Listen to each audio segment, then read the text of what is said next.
Dear students, welcome to study Khazana. I am Tanisha. आज हम करेंगे एप्लीकेशन ऑफ इलास्टिक। ठीक है, हम इलास्टिसिटी के टॉपिक को पढ़ रहे थे। अब हम करेंगे इसके एप्लीकेशंस कि हम अपनी जो नॉर्मल बेसिस लाइफ में हो इसके क्या यूजेस हैं। ठीक है, एप्लीकेशंस ऑफ इलास्टिसिटी। ठीक है, बहुत ज़्यादा इंपॉर्टेंट कंसेप्ट है, तो इसकी एप्लीकेशंस भी बहुत ज़्यादा ज़रूरी होंगी। ठीक है, जो जितना ज़्यादा अच्छा कि कोई प्रॉपर्टी है तो इसका ह्यूमन बींग्स उतना ही अच्छे से यूज़ भी करते हैं। ठीक है, तो इलास्टिसिटी का यूज़ ह्यूमन बींग्स ने कैसे किया होगा। ठीक है, तो मेनली इलास्टिसिटी कैसे यूज़ होती है बेटा, जैसे हमारी कोई भी, ठीक है, तो इलास्टिसिटी का हमारे नॉर्मल बेसिस में लाइफ में क्या यूज़ है। ठीक है, तो जैसे हमारा मेनली इलास्टिसिटी होती है किसकी वजह से होती है, डिज़ाइनिंग। जो इसको हम क्या करते हैं, जैसे इलास्टिसिटी उस मैटर की है तो मेनली ह्यूमन बींग्स क्या करते हैं, उसका कुछ अलग से डिज़ाइन करके उसकी इलास्टिसिटी को और ज़्यादा इंक्रीज कर सकते हैं। ठीक है, तो कोई भी डिज़ाइन वगैरह किया हमने किसी भी बॉडी को, ठीक है, इसके स्ट्रक्चर्स वगैरह करके किसी भी एक बॉडी की, तो हमने उसको अपने हिसाब से यूज़ करना शुरू कर दिया। जैसे कोई भी एक बॉडी हमने वायर की तरह ले लिया, कोई मेटल हमने वायर की तरह यूज़ करना है तो हमने उसे, है ना, डक्टाइल बनाया, मेलिएबिलिटी और उसकी डक्टिलिटी प्रॉपर्टीज़ होती है मेटल की, यू नो वेरी वेल। ठीक है, तो मेनली क्या किया, जैसे मेलिएबिलिटी की वजह से हमने उसकी शीट्स बनाई, डक्टिलिटी की वजह से हमने उसके वायर्स बनाए और इलेक्ट्रिसिटी पर्पज़ के लिए यूज़ किया। शीट्स बना के हमने उसे छत में छत बना दी उसकी, या फिर कोई गेट वगैरह डोर्स वगैरह बनाए हमने आयरन के या किसी मेटल के। ठीक है, तो हर एक चीज़ की, हर एक मेटल की जो इलास्टिसिटी प्रॉपर्टी है वो टूट नहीं रही है अपनी इलास्टिक लिमिट से बियॉन्ड जाकर भी। ठीक है, तो मेनली उसकी इलास्टिसिटी की प्रॉपर्टी की वजह से उसने अलग अलग से क्या किया, अलग अलग से उसके यूजेस किए। ठीक है, तो ये तो बहुत माइनर यूजेस हो जाते हैं कि हमने क्या किया कि मेनली बस उसके क्या शीट्स वगैरह बनाई या फिर वायर्स वगैरह बनाए। ठीक है, ये तो बहुत कॉमन यूज हो जाता है। ठीक है, तो बड़े लेवल पे कैसे हमने इन मेटल्स को और उनकी इलास्टिसिटी प्रॉपर्टी का यूज़ किया। ठीक है, तो फर्स्ट ऑफ ऑल क्या किया, मेटालिक पार्ट्स आर सब्जेक्टेड। ठीक है, जो मेटालिक पार्ट्स है वो हमने मशीनरी वगैरह में यूज़ किए। ठीक है, तो इसे कैसे लिखा जाएगा, इसे पूछ लिया जाता है कि एप्लीकेशंस ऑफ इलास्टिसिटी क्या है हमारी डेली लाइफ में। ठीक है, तो जैसे the metallic part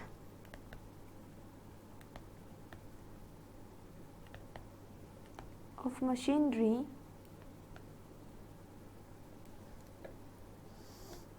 are never subjected to a stress beyond elastic limit, otherwise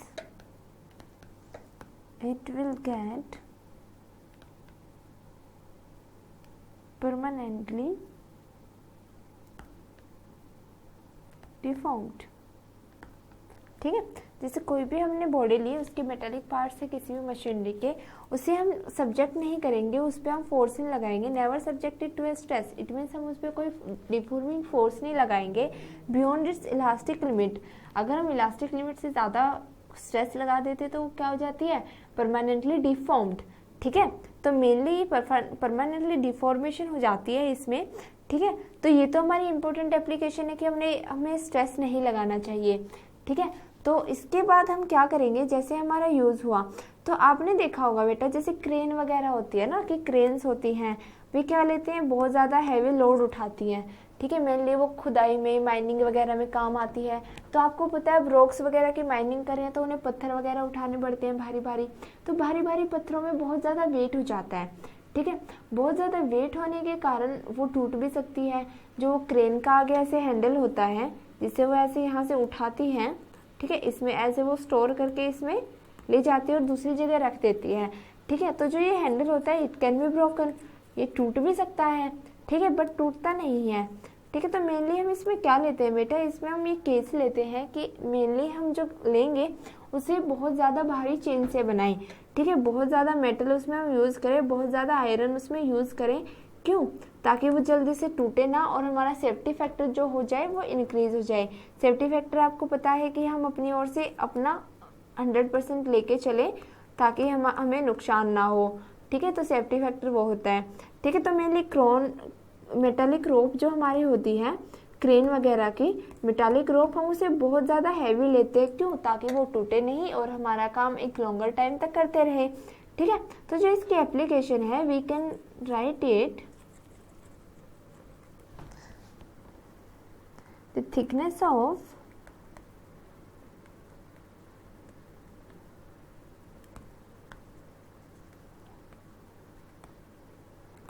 of metallic rope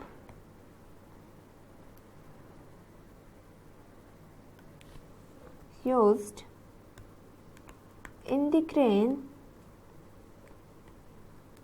in order to lift a given load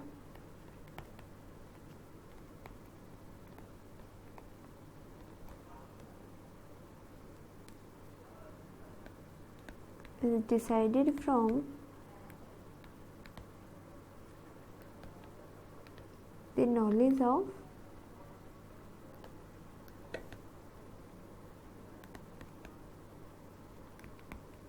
elastic limit of material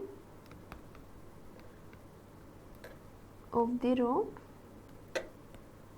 and the factor of safety। ठीक है, जो हम thickness लेते हैं metallic रॉप की crane वगैरह में, वो हम किसके ऑर्डर से लेते हैं? हमें नॉलेज होती है इलास्टिक लिमिट की, हमें पता है कि वो मेटल की इलास्टिक लिमिट कब है जिसके बाद वो डिफॉर्म हो जाएगी। ठीक है, तो बहुत ज़्यादा थिकनेस ले लेते हैं ताकि उसकी इलास्टिक लिमिट इंक्रीज हो जाए। ठीक है, इलास्टिक लिमिट इंक्रीज होने से हम उसे लॉन्गर टाइम तक यूज़ कर सकते हैं। और मेनली हमारा दूसरा फैक्टर ऑफ सेफ्टी। ठीक है, इन दोनों के यूज़ की वजह से हम क्या करते हैं, हम अपनी जो वर्कलोड होता है, ठीक है, उसे वर्कलोड को भी कम करते हैं। और जो मनी वैल्यू होती है, जैसे हमने उस पर जो पैसे लगाए हैं, वो भी हमने एक साथ ही लगाने से ज़्यादा सही है, क्योंकि बार बार अगर हम उसे कम थिकनेस का लेंगे तो वो टूट जाएगी और बार बार से हमें इन्वेस्ट करना पड़ेगा। ठीक है, तो हम सेफ्टी फैक्टर और इलास्टिक लिमिट की वजह से अपना वर्कलोड और मनी दोनों बचा सकते हैं। ठीक है, तो मेनली इलास्टिसिटी से आप समझ गए।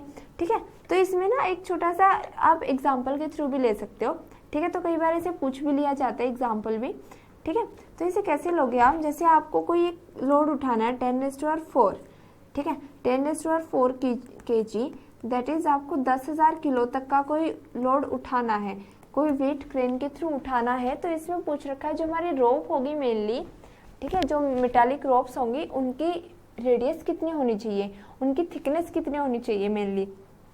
ठीक है, तो जो हमें पता है हमारा जो अल्टीमेट स्ट्रेस होता है, ठीक है, जैसे हमने स्टील की लगाई, स्टील की जो इलास्टिक लिमिट होती है वो सबसे ज़्यादा होती है। स्टील की होती है nearly 3 × 10⁸ newton per metre square.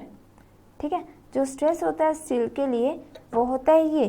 ठीक है, इलास्टिक लिमिट हमें हमारे स्ट्रेस की 3 × 10⁸ न्यूटन पर मीटर स्क्वायर होती है। ठीक है, अब देखो इससे अबव अगर हम स्ट्रेस लगाएंगे तो वो हमारे जो स्टील है वो टूट जाएगा।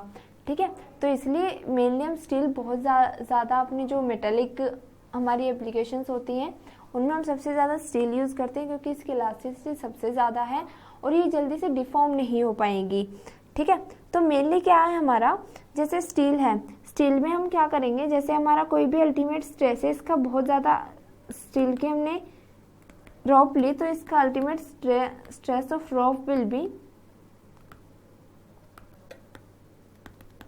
3 × 10⁸ न्यूटन पर मीटर स्क्वायर। ठीक है, अब क्या है हमारा जो अल्टीमेट स्ट्रेस है वो क्या है, बियॉन्ड नहीं होना चाहिए हमारे ब्रेकिंग फोर्स से।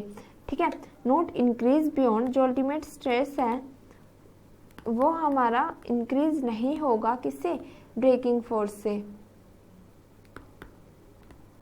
ठीक है, मेनली जो ब्रेक कर देगा उस बॉडी को, उस फोर्स से हमारा जो अल्टीमेट स्ट्रेस है वो इंक्रीज नहीं हो सकता है। ठीक है, तो मेनली अल्टीमेट स्ट्रेस हमारे इतना ज़्यादा हम फोर्स लगा ही नहीं सकते हैं स्टील पे कि वो टूट जाए।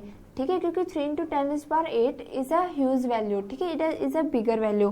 ठीक है, तो हमें रेडियस निकालनी है, रेडियस इट मीन्स थिकनेस निकालनी है। रेडियस निकल जाएगी तो ट्वाइस ऑफ रेडियस करके भी हम निकाल सकते हैं थिकनेस को उसकी। ठीक है, तो हमें थिकनेस निकालनी है कि उसकी थिकनेस रियल में होगी कितनी। ठीक है, as we know ultimate stress is load to be lifted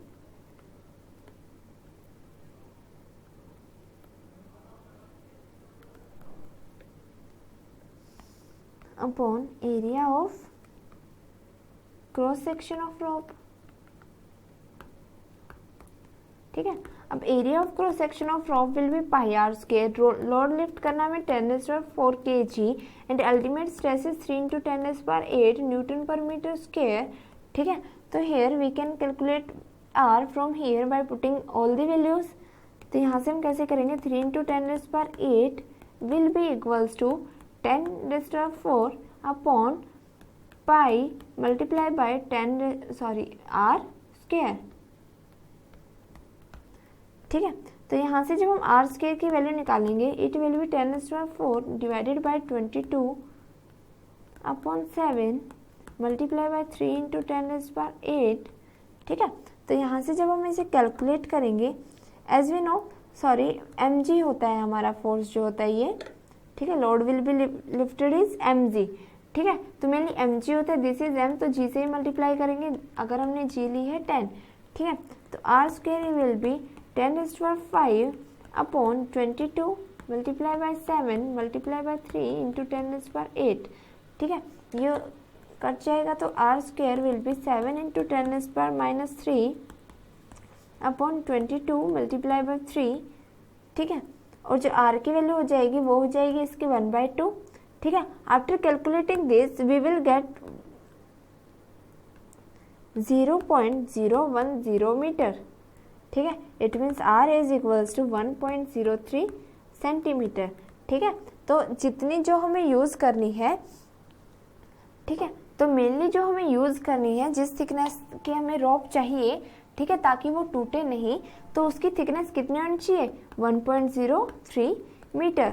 ठीक है, क्योंकि इलास्टिसिटी इस वाले इतनी ज़्यादा थिकनेस की, इट मीन्स ये मानो कि अगर हमें 10⁻⁴ kg के ऑर्डर का कोई लोड उठाना है, ठीक है, तो 10⁻⁴ kg के, ठीक है, वैल्यू तक का लोड उठाना है, तो हमें मिनिमम थिकनेस तो कितनी रखनी चाहिए, 1.03 मीटर। ठीक है, 1.03 मीटर होनी चाहिए। अगर 1.03 मीटर से ज़्यादा हुई, ठीक है, 1.03 मीटर से ज़्यादा हुई तब तो सही है। ठीक है, अगर हमने इसकी थिकनेस 1.03 मीटर से कम रख ली, ठीक है, 1.03 मीटर से अगर कम रखी, तो वो बॉडी क्या हो जाएगी, डिफॉर्म हो जाएगी, टूट जाएगी। ठीक है, क्योंकि उसकी इलास्टिसिटी हमें अगर यूज़ करनी है प्रॉपर्टी, तो उसकी थिकनेस मिनिमम इतनी रखनी चाहिए, इस वैल्यू तक उसकी इलास्टिक लिमिट वर्क करेगी। ठीक है, after which it will B deform. ठीक है, तो इसकी नेक्स्ट एप्लीकेशन हम नेक्स्ट लेक्चर में करेंगे। Thank you.